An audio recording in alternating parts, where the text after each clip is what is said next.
Good morning dear students. पिछली class में हम लोगों ने इंट्रोडक्शन टू बायोलॉजी में बायोलॉजी के संदर्भ में कुछ जाना था कि what is biology, what are the branches of biology and father of biology, so on. एक बार फिर से थोड़ा सा उसको रिवाइज कर देते हैं ब्रीफ में, और देर आफ्टर हम लोग आज 9th क्लास का फर्स्ट चैप्टर बायो का शुरू करेंगे। एनसीईआरटी में ये 5th चैप्टर है, लेकिन बायो का ये फर्स्ट चैप्टर हुआ, that is unit of life, fundamental unit of life, the cell.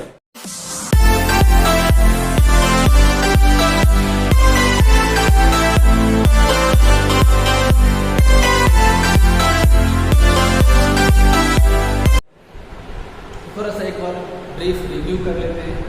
What is biology? तो biology is a branch of science which deals with the study of living beings और life. जीवन का विज्ञान है, science का ऐसा part है, ऐसा ब्रांच है जो लिविंग बीइंग या लाइफ के बारे में अध्ययन करता है या कर पाता है। नेक्स्ट, इसके मेनली दो ब्रांच हैं, बॉटनी एंड जूलॉजी। बॉटनी में हम लोग प्लांट के बारे में पढ़ते हैं, जूलॉजी में एनिमल के बारे में पढ़ते हैं। Father of biology Aristotle, father of botany Theophrastus, and he was a student of Aristotle, and father of zoology again Aristotle. Then living and non living के बीच डिफरेंस बताए थे, व्हाट आर द डिफरेंसेस। तो कुछ properties हैं जो केवल living beings में पाए जाते हैं, नॉन लिविंग में नहीं पाए जाते हैं। Those properties are growth, reproduction, metabolism, stimuli, sensation and response, and evolution. These are some features, some properties which are present only in the living beings. Growth के बारे में हम लोगों ने जाना था कि what is growth? The growth is irreversible increase in mass and volume of the organism body. Reproduction means creation of the new organisms of the same type, means a biological process. It is a biological process through which living beings produce young ones of their own kinds, and this is the reproduction. And metabolism is the sum total of chemical reactions occurring inside the cell that involves a large number of chemical reactions. For example, digestion is a process which involves a number of chemical reactions. Photosynthesis, many chemical reactions are there. So these are examples of metabolism. Now consciousness. In consciousness, we have discussed that consciousness means stimuli, sensation and response. So what is stimuli or stimulus? Stimulus means sudden change in environment. Sudden change in environment. अचानक temperature बढ़ जाए, temperature का बढ़ना क्या हुआ? एक stimulus को उसे फील करना। To feel a stimulus is known as stimulus sensation और stimulus sensation and stimulus response. What is stimulus response? Stimulus response means response of the body against a certain stimulus. For example, अब जैसे temperature बढ़ गया तो गर्मी लगेगी, temperature का बढ़ जाना एक स्टिमुलस है। उसे फील करना in the form of hotness, this is stimulus sensation, and sweating from our body is a response. Okay, so this is stimulus sensation and response. दूसरा एग्जाम्पल ले सकते हैं, कोई बच्चा है, अब माँ को तंग कर रहा है, माँ ने एक तमाचा लगा दिया, क्या हुआ? प्रेशर बढ़ा, that increase in pressure on the चिक of the child is a stimulus. कितने सेल जुटे होंगे, कितने सेल दबे होंगे, है ना? बच्चे को पेन फील हुआ होगा, दैट इज स्टिमुलस सेंसेशन। माने तमाचे लगाए, वो तमाचा का लगना क्या हुआ? एक स्टिमुलस है, क्योंकि वहाँ प्रेशर इंक्रीज हो गया। बच्चे को पेन के रूप में ये फील हुआ, this is stimulus sensation and अब बच्चा क्या करेगा, जानी हुई बात है, रोना शुरू, that weeping of the child is the response, stimulus response. So a large number of stimulus sensation responses are there, and this is the properties, one of the basic properties of living beings. Evolution is slow and gradual modifications occurring in the simpler life forms, giving rise to complex life forms. Simple से complex life forms living being का बनना ये किसी 1-2-4 दिन में होने वाली process नहीं है, लाखों करोड़ों वर्ष में होता है। छोटे से बड़े जीव की उत्पत्ति होती है, लेकिन स्लो एंड ग्रेजुअल मॉडिफिकेशन के through, slow and gradual modification in the evolution, it is also present in living beings but not in the living things. So ये सब कुछ बेसिक इंफॉर्मेशन थे under the introduction to biology. Now हम लोग chapter पे आएंगे। 9th class में bio का जो फर्स्ट चैप्टर है वो है हमारा the basic unit of life, that is cell.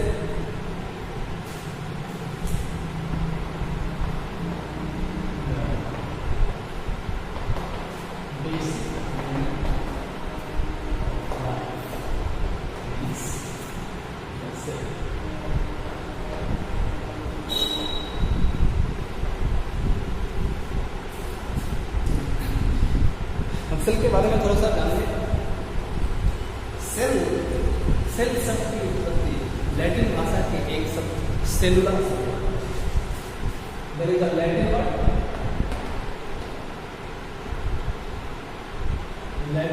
Cellular,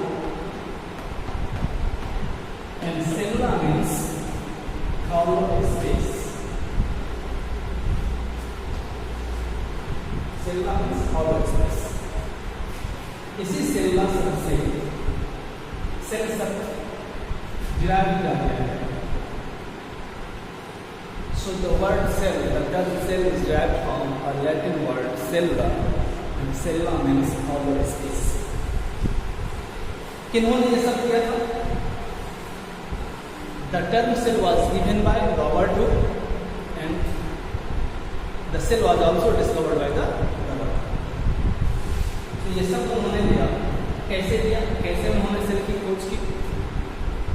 तो रॉबर्ट हुक ने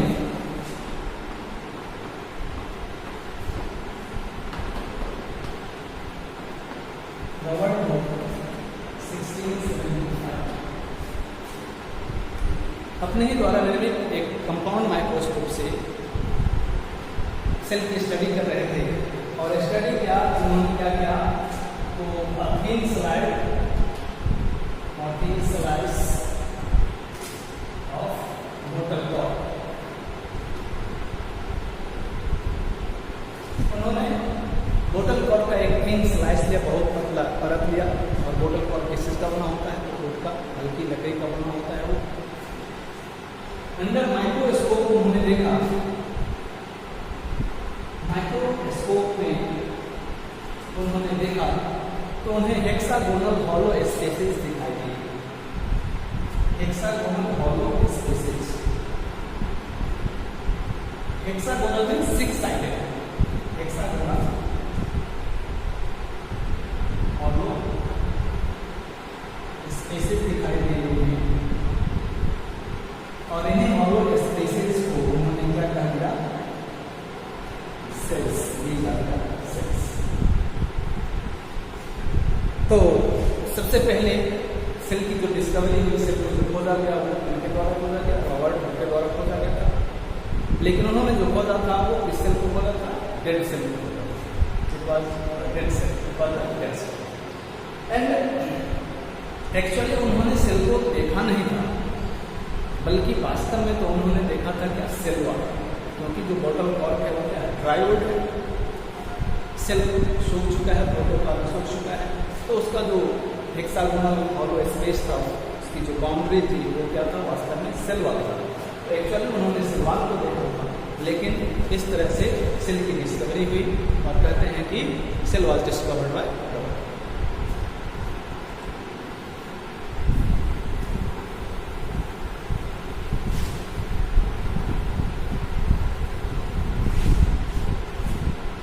इसके बाद दूसरे साइंटिस्ट आए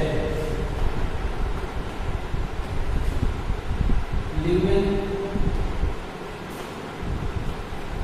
और 1674 इन्होंने first of all discovered the living cell. First of all discovered the living cell. कहाँ से खोजा इन्होंने? तो इन्होंने पॉन्ड वाटर लिविंग सेल को देखा था। कहाँ? तो इन्होंने पॉन्ड वाटर में पॉन्ड वाटर की स्टडी देखी उन्होंने माइक्रोस्कोप के अंदर।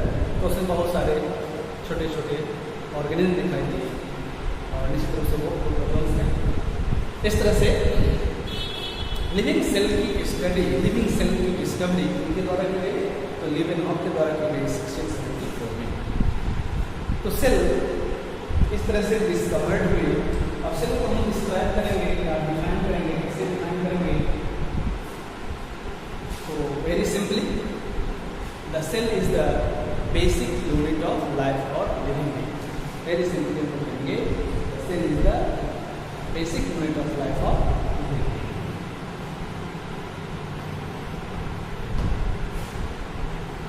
Cell is the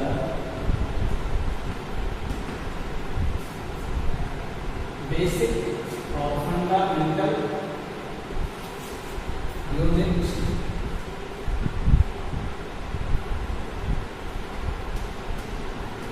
of life or living being।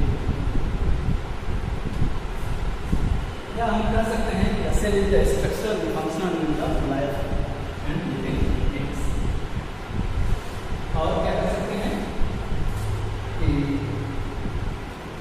Cell is the structural and functional unit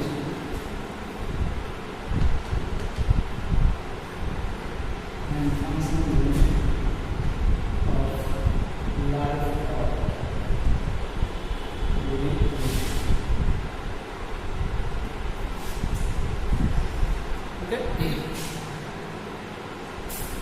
So, a cell is the fundamental unit, a cell is the structural and functional unit of the life or living things। Cell के बारे में इस तरह से discovery हुई। आगे चल करके सेल क्या है मीन्स डिटेल स्टडी, जैसे जैसे माइक्रोस्कोप के फील्ड में डेवलपमेंट हुआ, नए नए माइक्रोस्कोप की खोज होती चली गई, है ना, इन्वेंशन होता चला गया। वैसे ही वैसे मीन्स उसी के साथ सेल के स्टडी में भी डेवलपमेंट हुआ। सेल की स्टडी भी इजी होती चली गई और सेल में अधिक से अधिक हम लोग जानते चले गए। आगे चल करके सेल थ्योरी दी गई और सेल थ्योरी कहा जाता है कि दो साइंटिस्ट ने दी थी, M J Schleiden and T.S.. Schwann. M J Schleiden and T.S.. Schwann. अब हम लोग देखेंगे सेल थ्योरी के बारे में।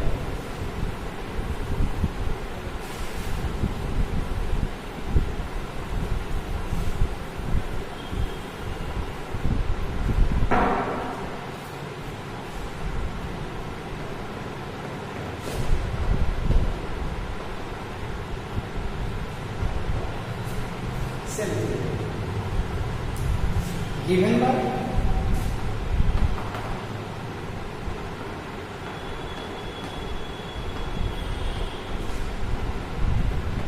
MJ Sladen T.S. Swan।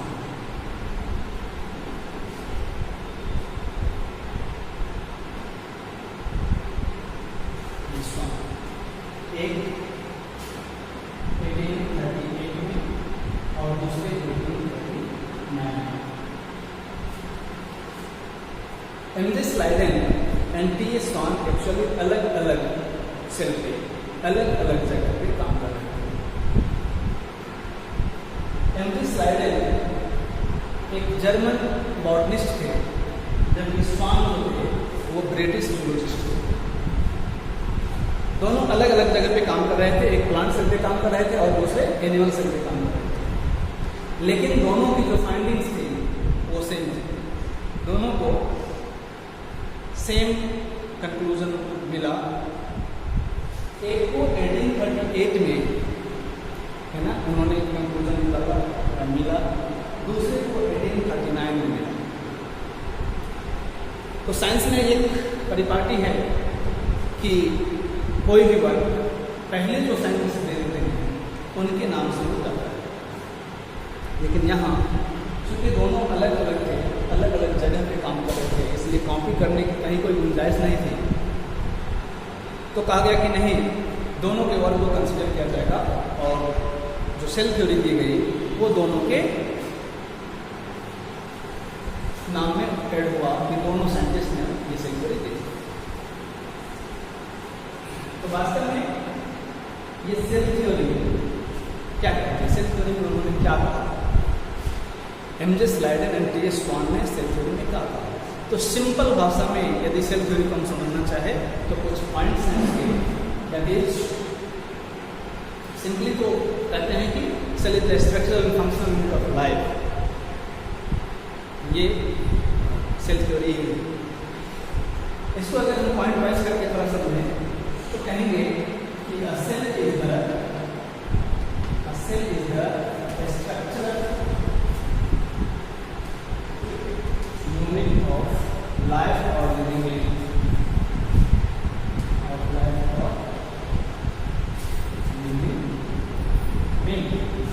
Second, a cell is the functional unit. A cell is the functional unit of life or living being.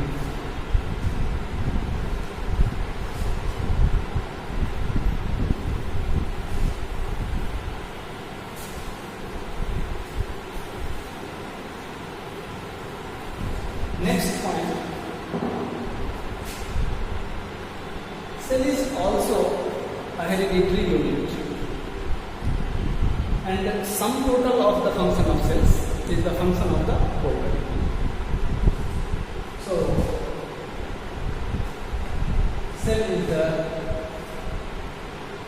hereditary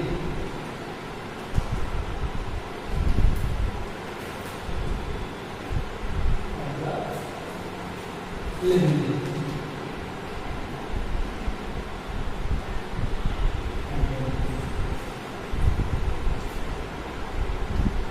The sum total of the functions of all the cells is the function of the whole body.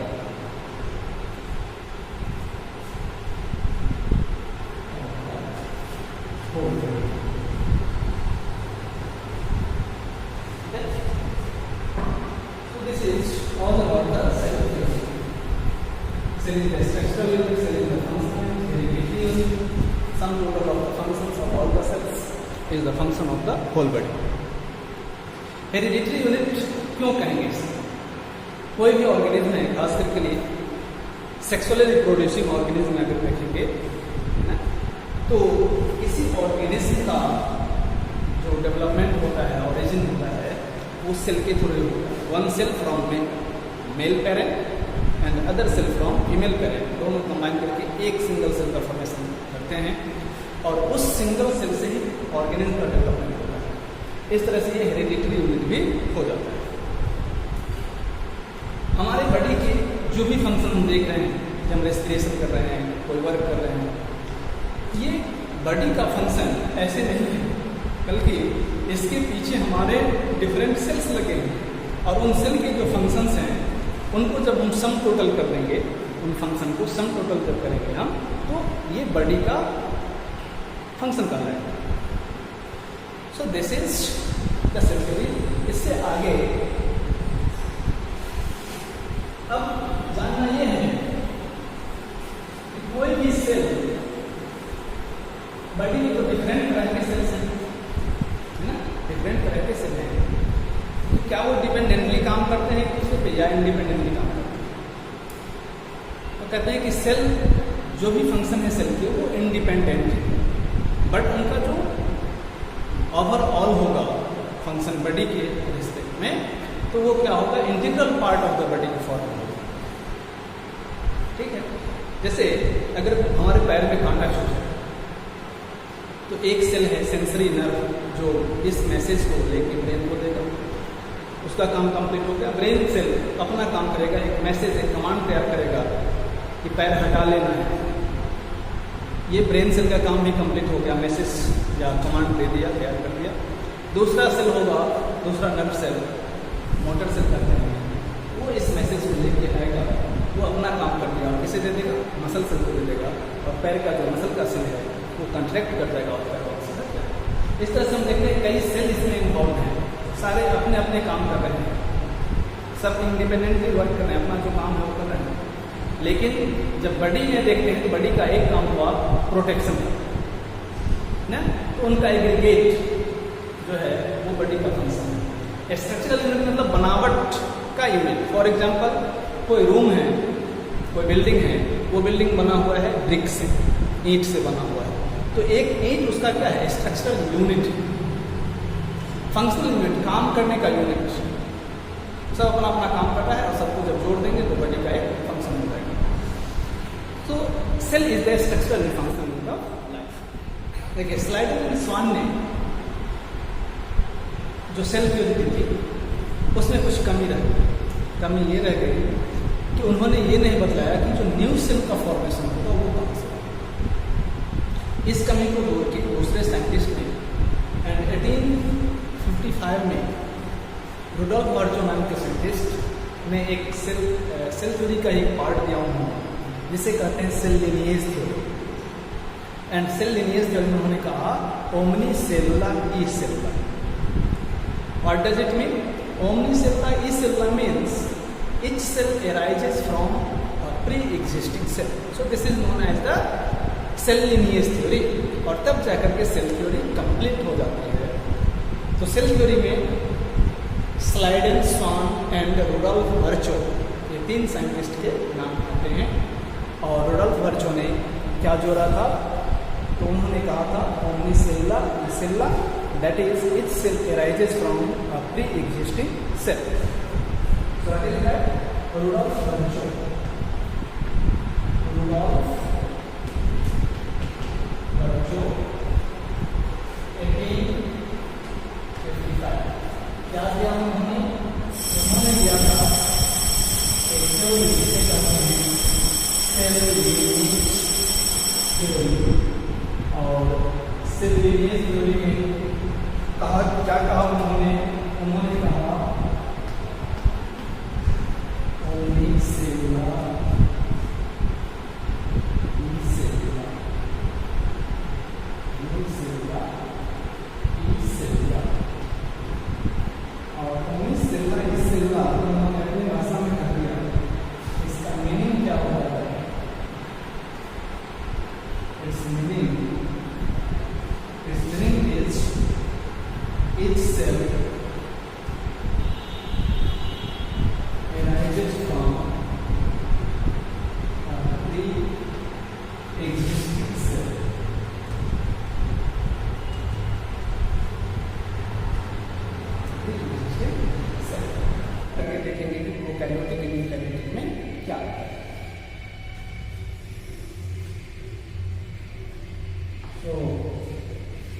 हम plant cell के बारे में देखेंगे।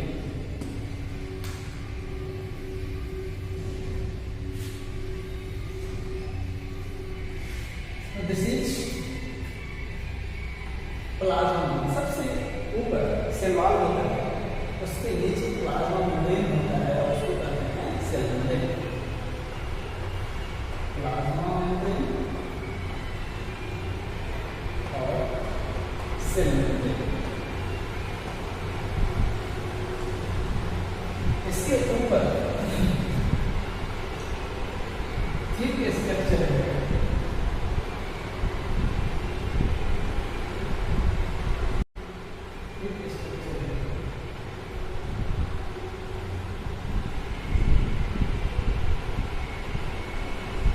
और ये कहलाता है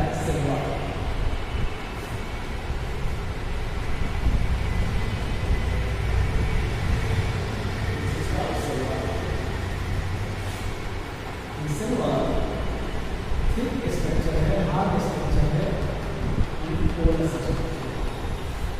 सो this is the cell wall. और यहाँ देख रहे हैं इस सेल वॉल यहाँ बाहर की तरफ निकला हुआ है। क्यों? जो भी सेल होते हैं नाइबरिंग सेल से अटैच होते हैं, तो इसका मतलब है कि यहाँ भी एक सेल बना होगा, यहाँ भी सेल होगा, यहाँ भी सेल होगा, एक सेल दूसरे सेल से जुड़ेगा। सो आउटर मोस्ट जो लेयर है प्लांट सेल में वो क्या है? सेल वॉल है। सेल वॉल के नीचे हिन स्ट्रक्चर प्लाज्मा मेम्ब्रेन है या सेल मेम्ब्रेन है। इसके अंदर जो कुछ भी पाया जाता है लिक्विड फॉर्म में पाया जाता है, and that is known as protoplasm. That is known as protoplasm. But protoplasm के दो पार्ट्स हैं, दो भाग हैं। एक को कहते हैं साइटोप्लाज्म, दूसरे को कहते हैं न्यूक्लियोप्लाज्म। क्या डिफरेंस है? तो न्यूक्लियस के अंदर सेल के सेंटर पे, मोस्टली सेंटर पे, लेकिन कोई जरूरी नहीं है, सेंटर से थोड़ा सा ऊपर नीचे आगे पीछे नहीं, पेरिफेरी में भी हो सकता है। तो न्यूक्लियस मोस्टली सेंटर में पाया जाता है। कम्प्लेक्स स्ट्रक्चर है ना, कम्पैक्ट स्ट्रक्चर है, डार्क स्ट्रक्चर है। उनकी सेल की जब स्टडी करते हैं तो उसे कलर करते हैं। कलर करने के बाद न्यूक्लियस का कलर हो जाता है वो डार्क कलर। तो न्यूक्लियस पर न्यूक्लियस के अंदर जो प्रोटोप्लाज्म का पार्ट होता है उसको न्यूक्लियोप्लाज्म कहते हैं। न्यूक्लियस के बाहर जो होता है उसको साइटोप्लाज्म कहते हैं। तो सबसे पहले हम लोग यहाँ पे थोड़ा सा न्यूक्लियस बना लें तो इजी हो जाएगा। प्लांट सेल में क्या होता है कि बहुत लार्ज स्पेस खाली रहता है, जिसको वैक्यूल कहते हैं। मीन्स वैक्यूल पाया जाता है इसमें, और वैक्यूल बहुत लार्जर स्पेस का होता है प्लांट से। इस कारण से प्लांट सेल का जो न्यूक्लियस है थोड़ा सा पेरिफेरी की तरफ शिफ्ट होता है। तो यहाँ न्यूक्लियस में न्यूक्लियर मेम्ब्रेन होता है। न्यूक्लियर मेम्ब्रेन में होल्स होते हैं, उसको न्यूक्लियर बोलते हैं। इसके अंदर एक और सेल का स्ट्रक्चर पाया जाता है, उसको न्यूक्लियस बोलते हैं। जो लिक्विड पाया जा रहा है, प्रोटोप्लाज्म का जो पार्ट पाया जा रहा है इसमें न्यूक्लियोप्लाज्म बोलेंगे। और क्या होता है? थ्रेड लाइक स्ट्रक्चर्स पाए जाते हैं, जिसको क्रोमोसोम बोलते हैं। न्यूक्लियस बोलते हैं। तो this is nucleus.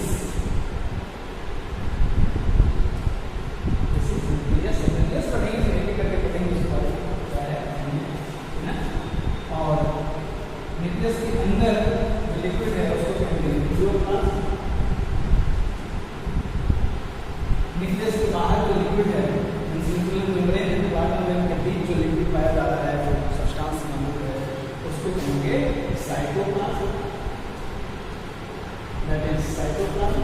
And both nucleoplasm और cytoplasm are together known as protoplasm.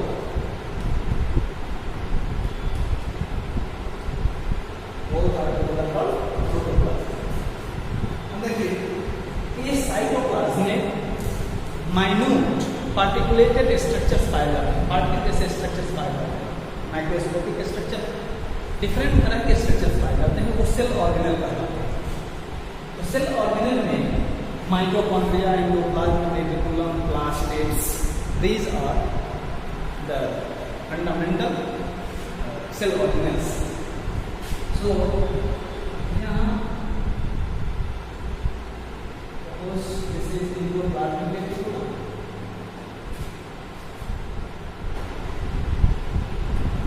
Endoplasmic reticulum. Somewhere mitochondria is there.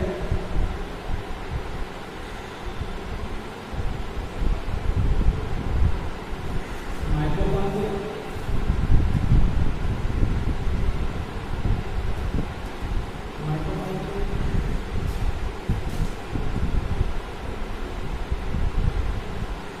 Plastic,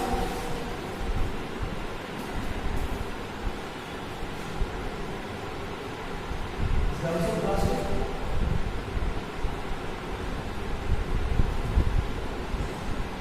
vacuole. This is vacuole.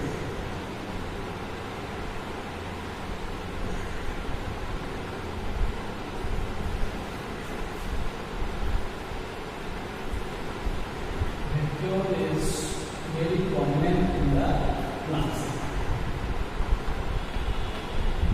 Vacuole, Golgi word.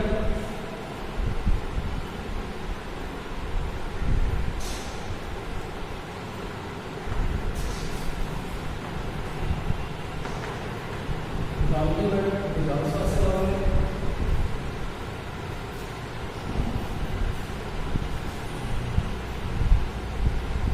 Lipid droplets, protein droplets, carbohydrate. Okay, carbohydrate. Suppose this is lipid droplet.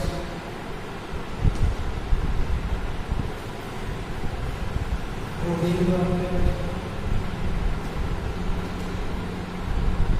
Protein droplet. That is, these are some basic structures present inside the cell. So this is the structure of our typical plant cell. Our typical plant cell. Okay, this is our typical plant cell. Now, यदि animal cell के बारे में देखा जाए, ribosomes is also very important cell organelle.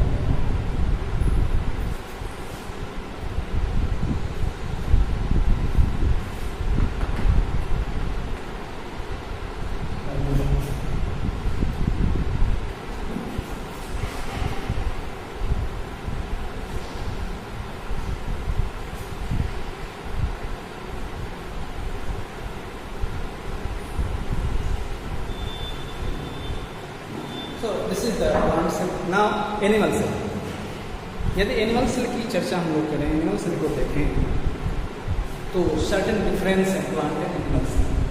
पहला कि cell wall यहाँ नहीं होंगे, प्लाज्मा में नहीं होगा. वैक्यूल या तो एब्सेंट होंगे या बहुत छोटे छोटे पाए जाएंगे. नेक्स्ट, प्लास्टिक्स जो यहाँ मौजूद है प्लांट सेल में, एनिमल सेल में नहीं होंगे. एनिमल सेल में सेंट्रोजोमिक स्ट्रक्चर है, सेल ऑर्गेनेल है, वो मौजूद होता है, लेकिन प्लांट सेल में वो नहीं होता है. प्लास्टिक्स यहाँ देख लीजिए, प्लांट सेल में है, एनिमल सेल में नहीं है. लाइसोसोम एनिमल सेल में है, प्लांट सेल में रेयरली पाया जाता है, यहाँ नहीं दिखता है ना, क्योंकि प्लांट सेल में वो रेयरली पाया जाता है. तो these are certain differences between plant and animal cells. इसको फिर आगे भी देखेंगे, लेकिन पहले structure of the animal cell. Animal cell को जनरली स्फेरिकल वे में बनाते हैं, लेकिन किसी भी सेल के हम बना सकते हैं, क्योंकि cell are present in so many sales.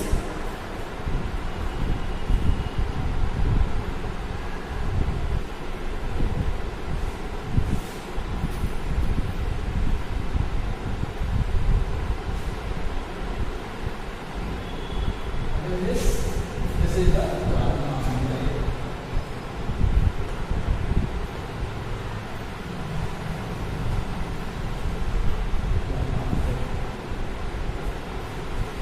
Cell wall is absent here. Nucleus is present.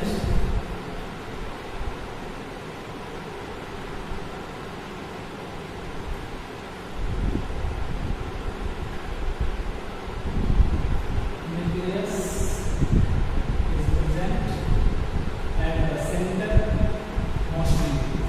mostly ये center पर है. प्लाज्मा मेम्ब्रेन के नीचे जितना लिक्विड है, that is the cytoplasm.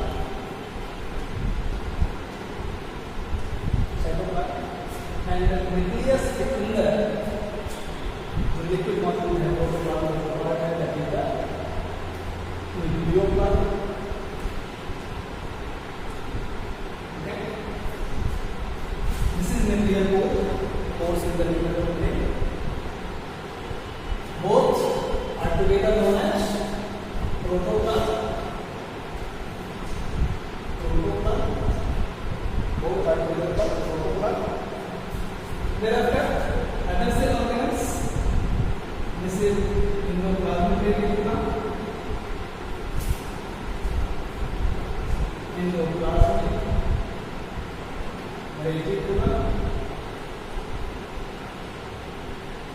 somewhere mitochondria will be there.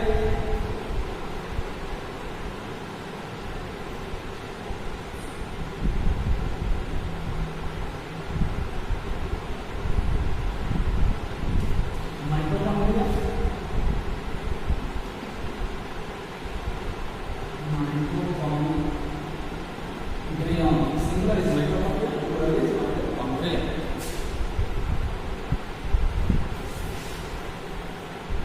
Then lysosome,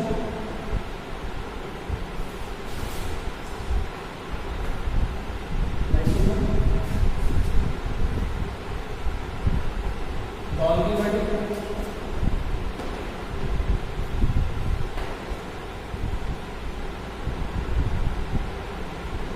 ribosome. Here, just outside the nucleus, nucleus के ठीक बाहर एक और स्ट्रक्चर पाया जाता है, that is known as centrosome. This centrosome is present in animal cell but not in the plant cell. So this is centrosome. यहाँ nucleolus and chromosomes are present inside the nucleus. This whole structure is called nucleus. और भी बहुत सारे structures होंगे.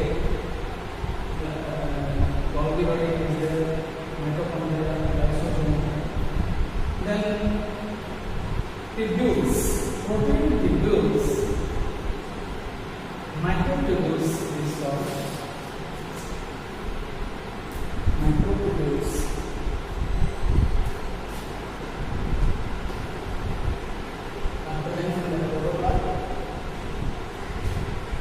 Then fat droplet, protein droplet, carbohydrate, etc.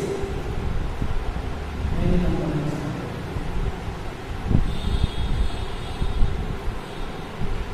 Fat droplets.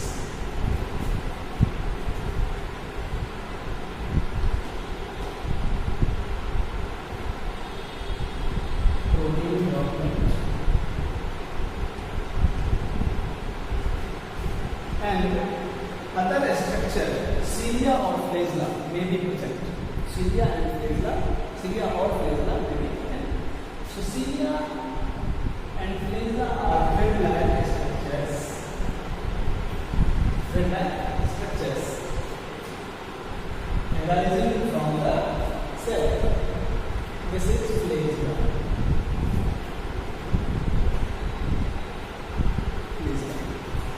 Okay. So these are the basic structures present in a typical animal cell.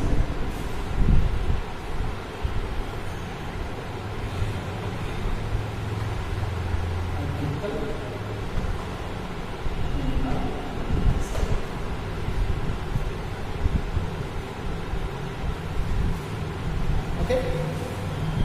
In next class, we will discuss about the prokaryotic and eukaryotic cell. For today, up to this, thank you very much.